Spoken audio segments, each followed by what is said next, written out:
What's going on, fight fans? It's your host Sebastian, and welcome back to the Boxing Tip. Now, we are only 3 days away from what I believe is gotta be one of the best matchups made in recent history. You know what I'm saying? Recent boxing history. But basically, what this video and my next video is gonna be about is kind of more of an in-depth look at each fighter and just kind of, you know, what they bring to the table, some of their strong suits, maybe even some of their weaknesses, you know, if they have any. Maybe they might have a weakness against each other that, you know, they probably wouldn't have against other opponents. But before we get into that, first thing I want to do, just go ahead and shout out Battleborn Beast Apparel. They make dope tees, y'all. Go ahead and check them out at battlebornbeastapparel.com or on Facebook at Battleborn Beast Apparel. Now, that's out the way, so let's go ahead and jump into it. So this video is gonna be, you know, focusing mainly on Guillermo Rigondeaux.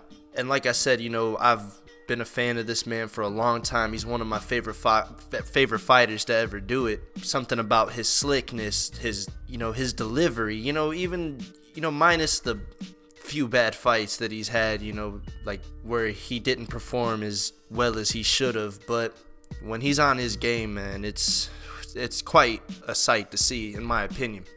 Others have difficulty watching him. I have no difficulty watching him whatsoever. So obviously this is his biggest test, and honestly, I don't ever see there being a bigger test for either guy, when it comes to fighting each other or outside of fighting each other.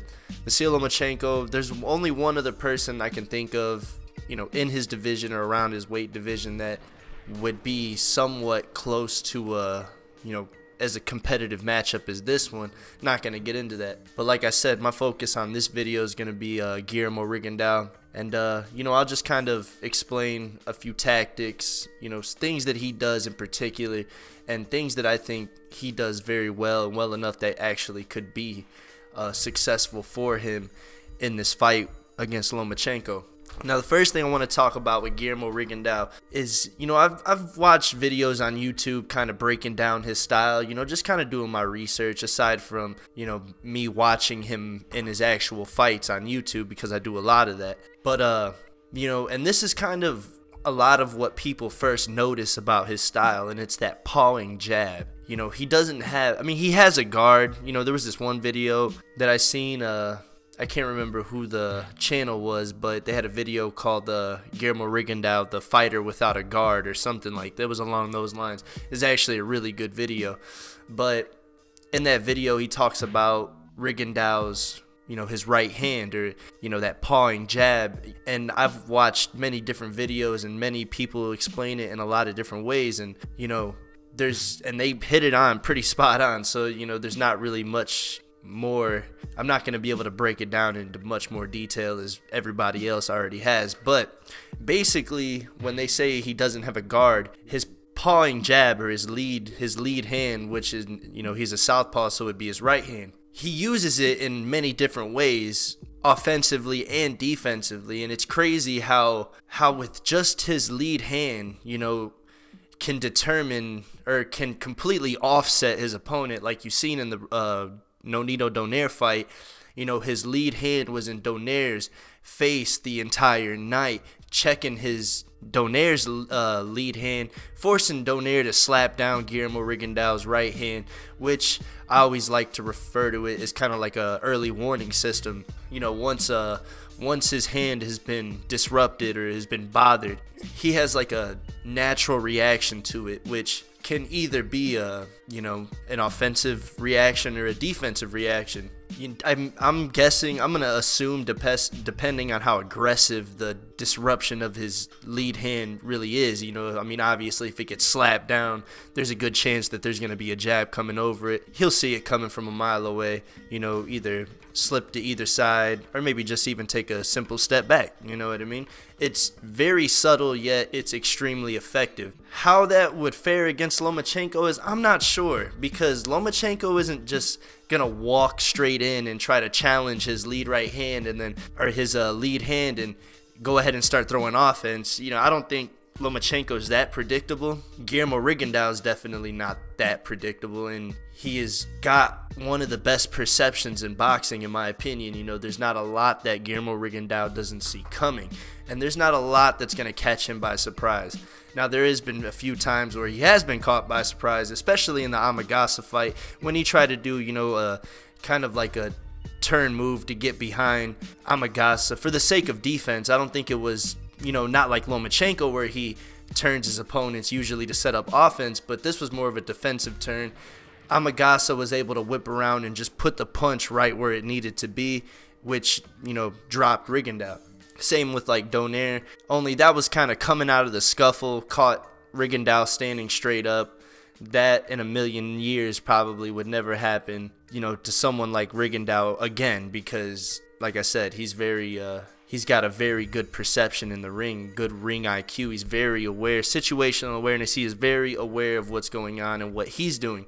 Now, Rigondeaux and his lead right hand, it might be underrated as how much it actually does set up his left hand. You know what I mean? It's almost like that rangefinder or kind of like a crosshairs for him. You know what I mean? You know, kind of going back to like the Tion Kennedy fight. If you notice, I think there was this one time where he knocked down Tion Kennedy where Tion Kennedy jabbed and Rigondeaux basically parried it with his lead right hand.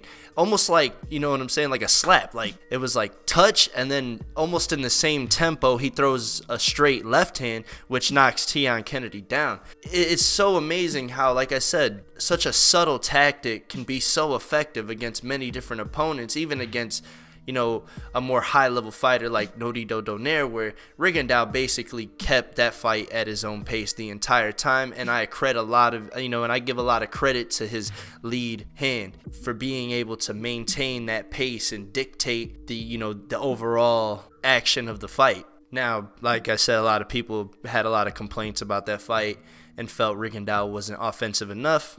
I saw it a different way. I thought Rigondeaux put on quite a show. I don't think he struggled with Donaire as much as, you know, some people may have, or some people have stated he has. You know, I've been just kind of digging around the YouTube comments and channels and stuff like that. I think he made fairly easy work of Donaire. He was never really faced with adversity with Donaire, except for the, you know, the knockdown. But like I said, it was out of the scuffle, you know, and Donaire, you know, pulled some slick shit and got that left hand in there. You know what I mean? He did catch Rigondeaux with a left hook over Rigondeaux's right hook and, you know, buzzed him up a little bit, but Rigondeaux, being as seasoned and as experienced as he is, you know, comes back and throws a bomb straight left and pretty much stops Donaire in his tracks. Even though Donaire was like a bull, kind of walked right through that left hand, but I think it made him think twice about his aggressiveness. So, do I think his lead hand is going to be as effective against Lomachenko? Truth be told, yes and no.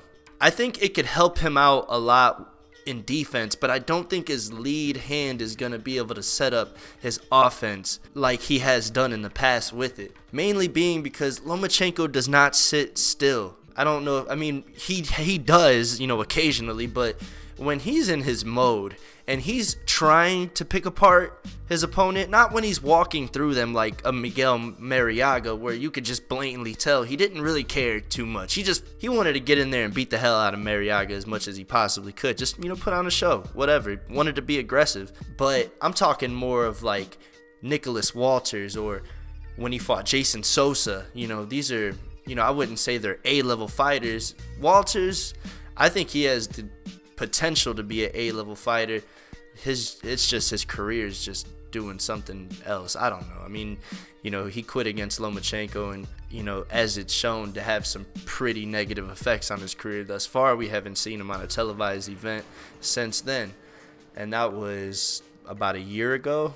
Or maybe not. Was it a year ago? I don't know, man. I got my shit all fucked up. I'm pretty sure it was a year ago. Yeah, it was like last November, I think. But he doesn't sit still. Lomachenko does not sit still. He uses his feet to create almost every opportunity that he has. And I mean, he's not that one-dimensional, obviously. Like, his feet sets up everything. But I'm saying it's a big weapon for him. You know, it's a big weapon. And it's a great tool for him, his feet. you know, stepping side to side, in and out. It's hard enough that you got to think about which punch is coming. Now you got to worry about where this guy's going to be when he throws the punches. That's something about Lomachenko that I feel like throws a lot of his opponents off. Now, Rigondeaux is not any other Lomachenko opponent. This to me is this is the probably most skilled fighter that Lomachenko is probably gonna ever fight in his career. Some people might say Rigondeaux is kind of one-dimensional because of the pace he fights. His pace might be a little one-dimensional. I'll give you that much. But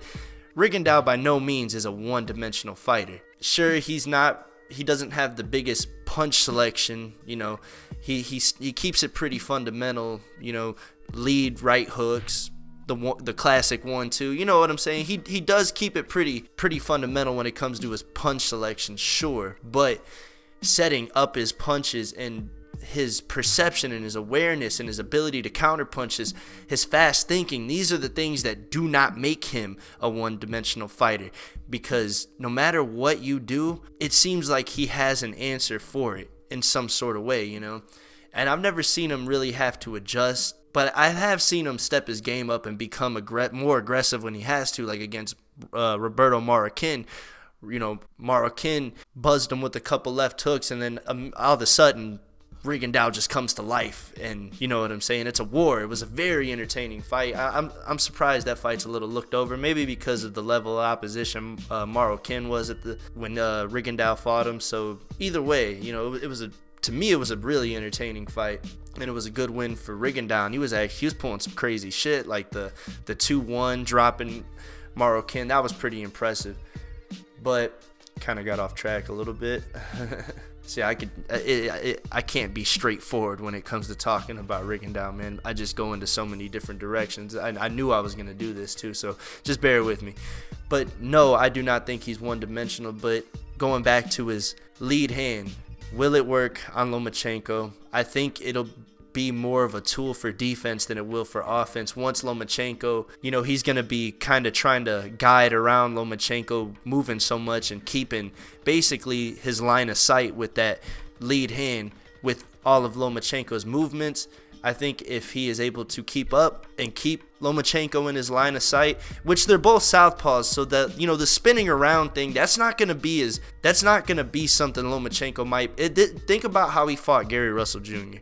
That's kind of what I'm expecting. How Lomachenko's gonna fight, more aggressive, more traditional styles. You know, a traditional style fighting when Lomachenko was doing a lot of head feints and changing levels to get in, to get inside of Gary Russell Jr.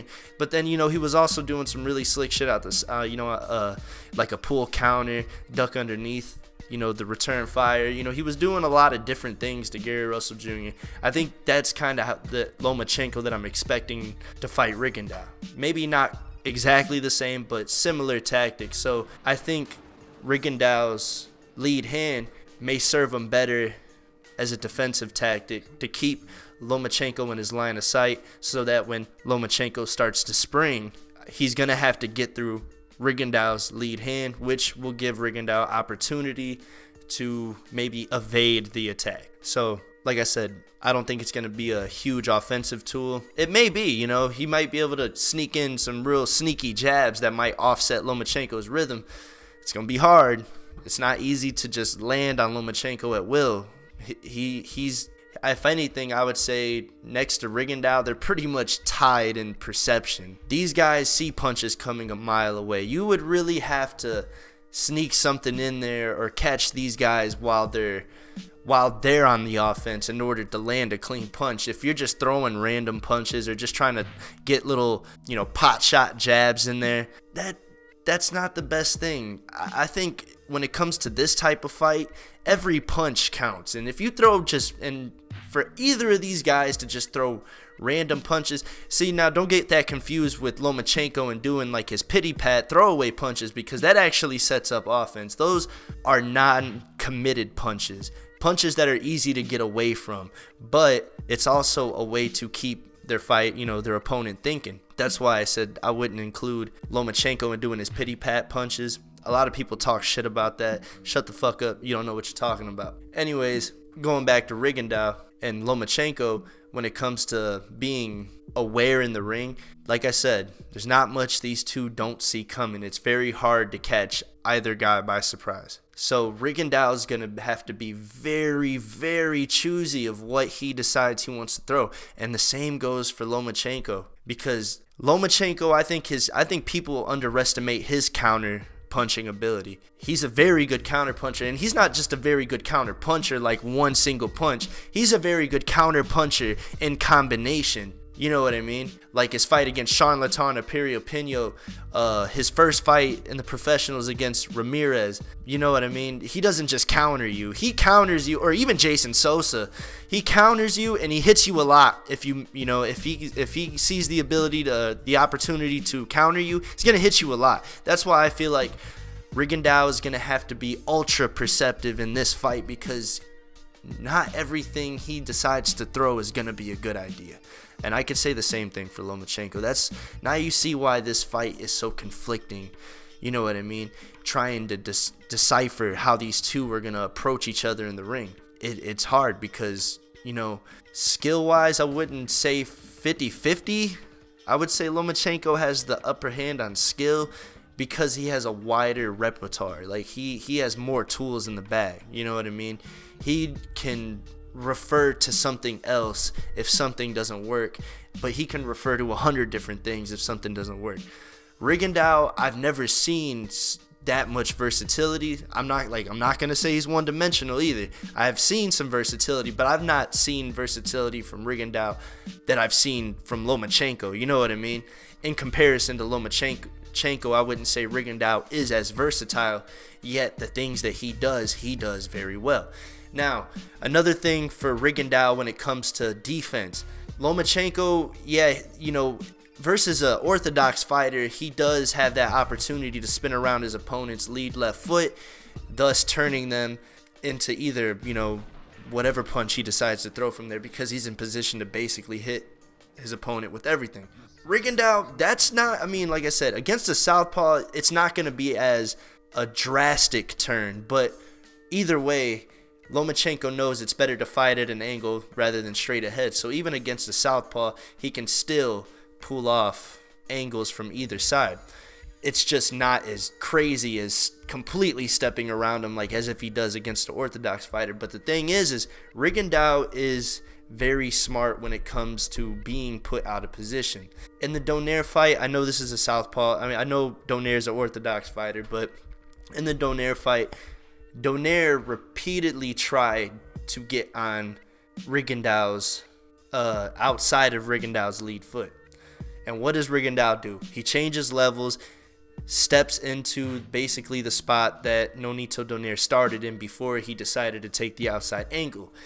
He has perfect defense from being put out of position. Like, if a fighter tries to get position on Rigondeaux, he has the perfect defense to get away from it. He knows exactly where to go in the ring to offset, to basically neutralize being put out of position, basically resetting the entire scenario completely. It's some crazy shit. It's very subtle, and that's what I like about Rigondeaux the most. He's so subtle, yet it's so effective. Now, obviously, and we'll move on to the next thing, I think that's going to be a big key too to remember, is that Lomachenko and getting Rigondeaux out of position is not going to be as easy as putting, like, say, Walters out of position or putting Gary Russell out of position. I don't feel like those guys have the right ring IQ, because I don't think those guys have ever been put in those situations. Whereas Rigondeaux, he knows exactly what to do when it comes to that. He's a defensive genius, all right? That's just the bottom line. But leading more towards his offense, obviously, Rigondeaux probably has one of the best straight left hands from a southpaw position that I've ever seen. It's accurate as all hell. It's very powerful, and he can throw it to the head or to the body and score big time with it. See, obviously, that's the punch Rigondeaux is going to have to be very focused on landing. And it may not be as easy on Lomachenko as it would an orthodox fighter, being that Lomachenko is a southpaw. It's not going to be easy for him to land that punch. And he can't just throw it half-heartedly, you know what I mean? or he cannot second guess that, because Lomachenko is going to be watching for that. And like I said, and going back to these guys being as perceptive as they are, or as aware as they are in the ring, not every left hand that Rigondeaux throws is going to land, okay? But even the ones that don't land, if they were thrown at the right time, even if they don't land, at least be in a position where Lomachenko is not going to take complete advantage of you throwing a straight left hand and missing. So if Rigondeaux is going to land that left, he needs to do it very early, and he cannot throw it to the head all the time. He is going to want to focus that left hand, especially to the body, but switching it up. I would say even more to the body than the head. That's just my opinion. I think it would be a much more effective punch to Lomachenko's body, even maybe like a left hook to the liver. Those kind of punches, you know, I've never seen Lomachenko been hit square on, but he's been hit, and it doesn't seem like it bothers him too much. I have a feeling Lomachenko could take a pretty good punch. Now, Rigondeaux does have power. I'm not saying that Rigondeaux can't hurt Lomachenko, but I feel like his straight left would be much more effective to the body.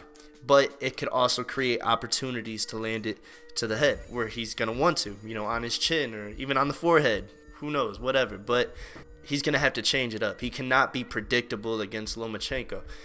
Now, one of the most important things that I have to point out for Rigondeaux, and I feel like this is kind of going to, if Rigondeaux wants to maintain or have complete control over the pace of the fight, he's gonna have to do it very early. If he's gonna do something big, he better do it early. I've said this with other fights that's other Lomachenko opponents. If they don't do something within the first 3 or 4 rounds that's significant, something that's gonna offset Lomachenko completely and completely stop his momentum, and not just his physical momentum, I'm talking his mental momentum in the fight, figuring you out as the rounds go by. Lomachenko never starts particularly fast. Alright, the Marriaga fight may be an exception, but even then, he doesn't start very fast. He takes his time. It's like he's auditioning you or something. I don't know, or he's just seeing what you got, or seeing, maybe even testing your nerve and seeing what punches you're looking to land. You know what I mean? If Rigondeaux is going to do something to Lomachenko that's going to be significant enough to maybe be able to hold on to the control of the fight, he better do it within the first few rounds. As highly skilled as Rigondeaux is, remember, Lomachenko is, if not more skilled, equally skilled as Rigondeaux. He's gonna figure something out eventually. And like I said, in every Lomachenko fight period, I will say this: if Lomachenko's opponent does not do something within the first 3 or 4 rounds, it's gonna be very hard to stop Lomachenko from completely taking over the fight and beating you down, and possibly making you quit, because that's what he does. He doesn't want to knock you out. I don't know. He doesn't want to completely fuck you up right away. He just wants to beat you down over a course of time till you've completely had enough, to where you are completely out of the fight, mentally, physically, whatever. And that's just the type of fighter Lomachenko is, you know what I mean? So if Rigondeaux is going to want to get a good grasp on this fight, he's going to have to make something happen extremely early. First round, second round, third round. But if that shit lingers on to the 4th round and Rigondeaux still hasn't done something crazy or done something that's going to surprise Lomachenko or to offset him, you know, that's going to be a struggle. It's going to be a struggle for Rigondeaux. At least that's the way that I'm going to see it. You know, if he can't pull something off early, he's going to struggle in the middle to in late rounds. It's, you know what I mean? To me, just of how consistent that's been in Lomachenko's career, I almost feel like that's inevitable. That's how it's always going to be. But I could be wrong. You know what I mean? You never know until fight night. But going back to Rigondeaux and some other things that he does well is that, and this is a kind of obvious one. Now, they say Rigondeaux has a reach advantage over Lomachenko. Now, they do I think the knuckle-to-knuckle across the chest thing or whatever, so it's I don't know, 60 something inches or whatever. But if you break it, if you divide that between both hands from armpit to knuckle, you know, the reach advantage isn't as big as people make it out to be. Just like with Lomachenko versus Walters, they made this fucking reach advantage like 7 inches. Oh my god, he's got 7 inches. He ain't even gonna get close to Walters. Well, no, he didn't really have 7 inches of reach over Lomachenko, because Lomachenko had no issue getting on the inside of Nicholas Walters. But Nicholas Walters doesn't have a very strong outside game or distance boxing. He's not the best at it anyway. Now, Rigondeaux is very good at fighting from a distance. He's going to obviously want to maintain that distance regardless of how significant his reach advantage is. He's going to want to maintain the distance. I would say getting on the inside of Lomachenko, even at a mid-range where Lomachenko can still have enough space to move, yet be close enough to, if he wants to throw a punch, it's not going to have to travel very far to get you. You know what I mean? So I think from the outside, Guillermo Rigondeaux's main focus is Rigondeaux is a very good feinter. You know, it's not very like dramatic. It's not a dramatic feint where, you know, he takes a full step forward or something like he's going to come at you or he's trying to punk you or some shit. No, he does it very subtly, you know, changes levels, kind of shifts his weight back and forth. It, you know, kind of dips down, and then obviously using that lead hand to kind of keep you know what I'm saying? Like almost like he's hypnotizing you to just keep you watching that hand. You know, that's almost like a feint in itself, because, you know, before you know it, he's gonna, you know what I mean? Like in the Donaire fight, you know, he'll be tapping on Donaire's jab hand or his left hand, and all of a sudden his, you know, Guillermo Rigondeaux's lead hand gets real twitchy, which distracts Donaire, gets him into a defensive position. Rigondeaux steps on the outside of Donaire's lead foot, puts him at a straight angle to dig his left hand to the body. Now, Lomachenko's not as flat-footed as Donaire, so if Lomachenko has to get into a defensive position, there is no way in hell he's standing still. So if Rigondeaux does feint and gets a reaction out of Lomachenko, he better act very fucking quickly to do it before Lomachenko uses them feet to get you move to either side or even back up just to get out of range. You know what I mean? So, like I said, Rigondeaux is in a position to where he's fighting an equally perceptive fighter as him. So if Rigondeaux is going to do anything, and I mean anything, this whole video to me is kind of even fucking pointless, because it doesn't really matter what one thing they do. If they do anything, they gotta do it fast. Either one of them, they have to do it fast. It's gotta be almost instantaneously.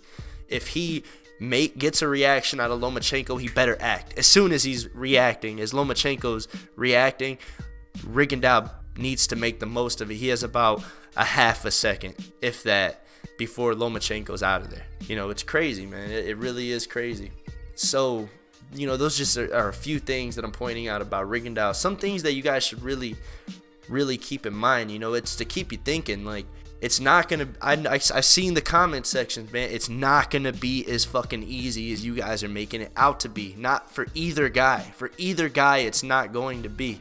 These guys need to think faster than they ever thought before, react faster than they ever thought before. It's not so much about what they do in the ring, but mentally these guys are not very far from each other. They're pretty much equal in their awareness and their perceptiveness, man. That's what the real chess match is who is gonna fuck up first. That's how I feel like this fight's gonna be.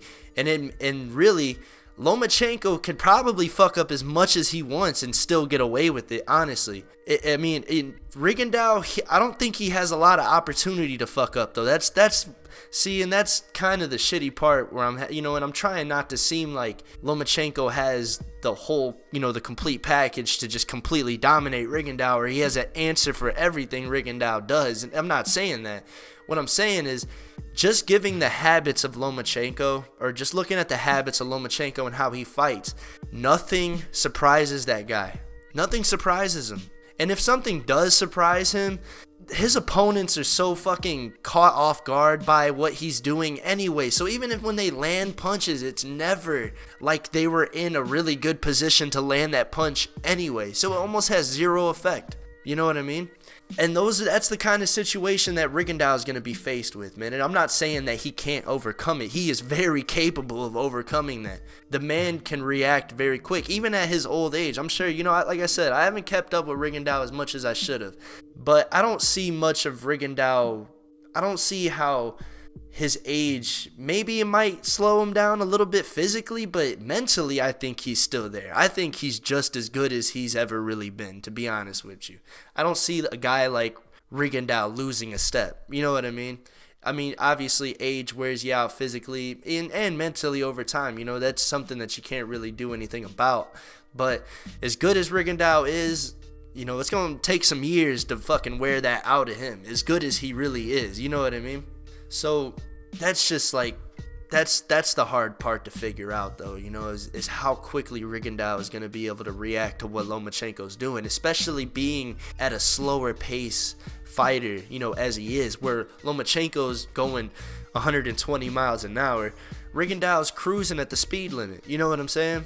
He's not worried about, you know, he's not in a hurry to get it on. He ain't in a hurry to make some fucking crazy shit happen. He's gonna fight at his pace, and he is going to lull you into his pace to where if you're not capable at fighting at such a slow pace, that's where you're gonna start making mistakes, and that's where he's gonna start taking advantage of them.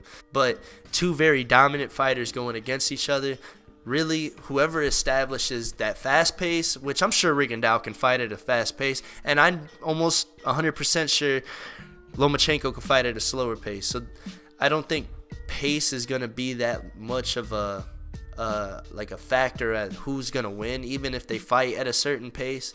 Basically, what I'm trying to say is it's Rigondeaux who's going to have to maybe be able to, he's going to have to think a little bit quicker than he normally does, because he's not going to just tame Lomachenko. Even whatever he catches him with a good punch might even hurt him, or, you know, rocks him a little bit, or is starting to get his timing down a little bit. It's not going to slow down Lomachenko. He's going to continue. He's very, these two fighters are both fucking pure will, man. You hurt, or even if you catch one of them off guard, I don't think it's going to throw the rest of their game off. You know what I mean? Even like Floyd Mayweather back in the day, you know, like fighting like Shane Mosley, he got rocked, man. Or even against Zab Judah, was taking some not punishment, but was getting tagged, you know. And then I thought he got dropped against Zab Judah, but, you know, whatever, referee ruled it the other way. Either way, what I'm trying to say is Floyd Mayweather was an expert at making adjustments. You know what I mean?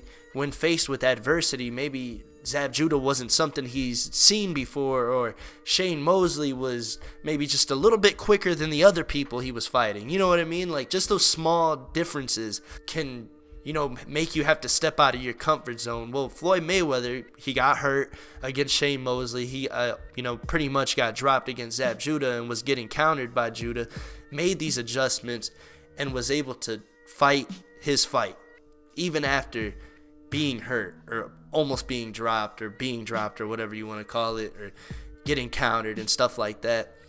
He still fought he had the will to still fight his fight regardless. Didn't matter what, it's almost like what they did by a couple rounds later didn't even matter. It didn't have any effect on the fight because it still played out in Floyd's favor. You know what I mean? The same thing is kind of how, you know, I think the same thing applies when you're talking about that high level of, you know, boxing ability mentally. You know, it's the same thing with Lomachenko and Rigondeaux. I firmly believe that, you know, maybe they've never been well, Rigondeaux's been dropped, okay, and it still never shook him from fighting his fight. So we've seen it from Rigondeaux. We've seen Rigondeaux show us his willpower and show us how committed he is to fighting at his pace, you know, fighting his fight. Lomachenko, you know, I haven't seen him be rocked. He pretty much fights his fight regardless if he gets hit, if he doesn't get hit. It doesn't really matter. I think Salido was the only one to really take him out of that pace and give him a, you know, aside from the low blows and shit like that, but, you know, apply the pressure and, you know, made Lomachenko tentative to start, to begin that pace. He never really got to begin that pace.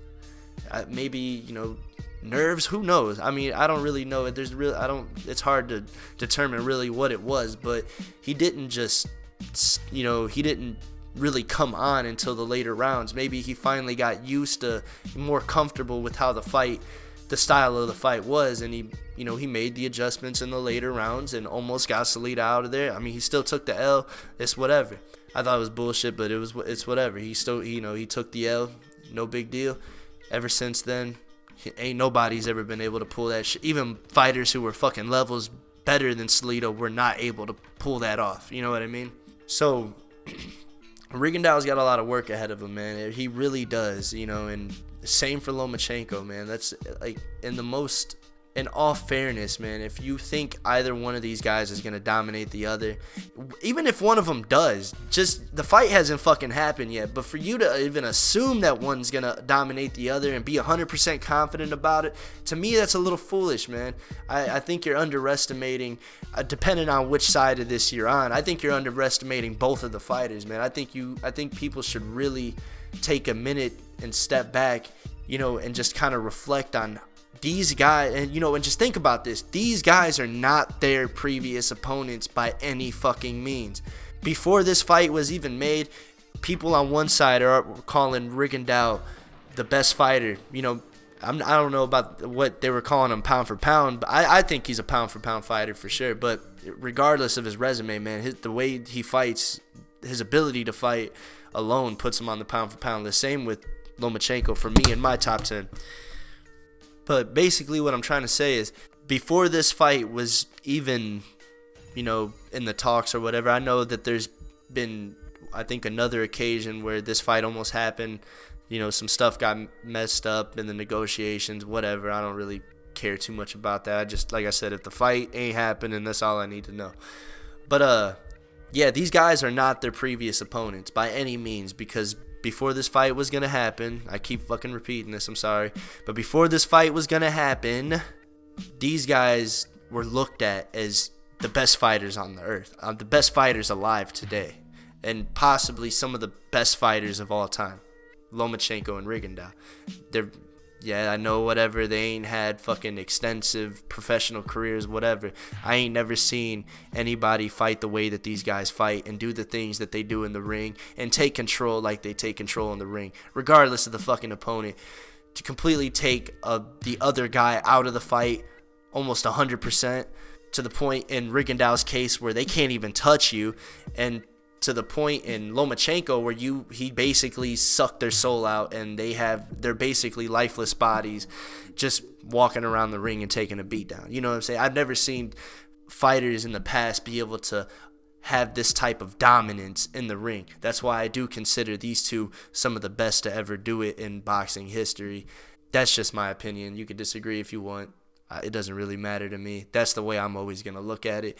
Even for the many decades of boxing to come, I'm still going to remember these two and be like, them motherfuckers were really the best at, were two of the best to ever do it. You know what I'm saying? But Rigondeaux, man, I give him that 50% chance. As of right now, I'm 50-50 on it still. I haven't really, like I said, I have a good idea who I'm going to pick. I haven't really came to that conclusion yet because I'm second guessing it every second. I'm second guessing it. Second. But like I said earlier in this video, Rigondeaux's got a lot of work, man. He's completely capable of pulling it off, though, man. Don't underestimate him. This fight really is a special matchup, man. It's so difficult to imagine how the other fighter is going to react to being in there with a fighter just about as equally as good as he is. It's crazy to think about, man. It's crazy. It really is crazy. But like I keep saying, Rigondeaux is capable of defeating Lomachenko. I'm not convinced he'll knock out Lomachenko. I don't think there's. It's a possibility, definitely, that he could stop Lomachenko at some point in the fight. He has a bomb of a left hand, but Lomachenko's a tough cookie. I don't think I think he could take a pretty good punch. We haven't seen it, not convincingly enough yet, but I'm almost convinced he can take a good punch. I don't think he rocks easily. I think he could be hurt. I think Rigondeaux can hurt him, but I don't think he would just one-hit KO type of punch. You know what I mean? I don't really think that's in the future. You know what I mean? I don't really think that's gonna happen in this fight. Personally, I don't really see a knockout happening at this point. You know what I mean? I think this is gonna be a chess match from start to finish. I think about the middle rounds. We should be able to figure out who's gonna win the fight. I'm almost convinced of that. By the 6th, 7th round, we should know who's gonna win the fight. Unless Rigondeaux does something really early in the first 3 or 4 rounds and really just offsets Lomachenko in somewhere, maybe hurts him or does something that just bugs him. Even though, like I said, I think these two guys have fucking very strong willpower, you know, to keep fighting their fight. If Rigondeaux is able to do something within the first 2 to 3, 4 rounds, hell, I might be leaning at Rigondeaux at that point, man, to be completely honest with you. But Lomachenko is who he is, so it's gonna be very difficult for Rigondeaux to pull something like that off. But I'm starting to get way too into this. I got so fucking off track to what I wanted to do with this video, man. So I'm sorry. It was more of a rant than anything. But if you've made it through this long of the video, I really appreciate you taking the time to listen to my opinion on the fight. I do think this is going to be a fucking awesome fight. Make sure you guys do not miss this fight. Please don't miss this fight. December 9th on ESPN. But that's all I got for you guys on this video. I'm going to be doing another video talking about Lomachenko. Subscribe to the channel, guys. I'm back at it, man. Going to be covering this fight for the next 3 days. And then even after the fight happens, you know, I'm going to be making this video. So if you guys are really interested in the fight coming up on Saturday and want to get some, you know, maybe a second opinion, you know, I'm your guy. Come check me out. Also, introduce somebody to boxing. The fight's 3 days away. Plenty of time to get someone caught up, you know, get them in front of that TV screen and watch the fight with them, man. A good boxing match can really change someone's perspective on the entire sport of boxing, you know, really get them interested. I know that's how I got into boxing, but that was at a very young age. Also, once again, Battleborn Beast Apparel. Check them out. Dope t-shirts. BattlebornBeastApparel.com and Facebook Battleborn Beast Apparel. Stay tuned for the Lomachenko in-depth video. Gonna be talking a little bit more about him. I talked about him a lot. I'm probably gonna talk about Rigondeaux a lot in the Lomachenko video. So I mean, I don't really know. It's just I'm more focused on a particular fight. But whatever. Stay tuned for it. It should be dropping tomorrow. Once again, that's all I got for you guys on this one. I'll talk to you on the next one. Peace.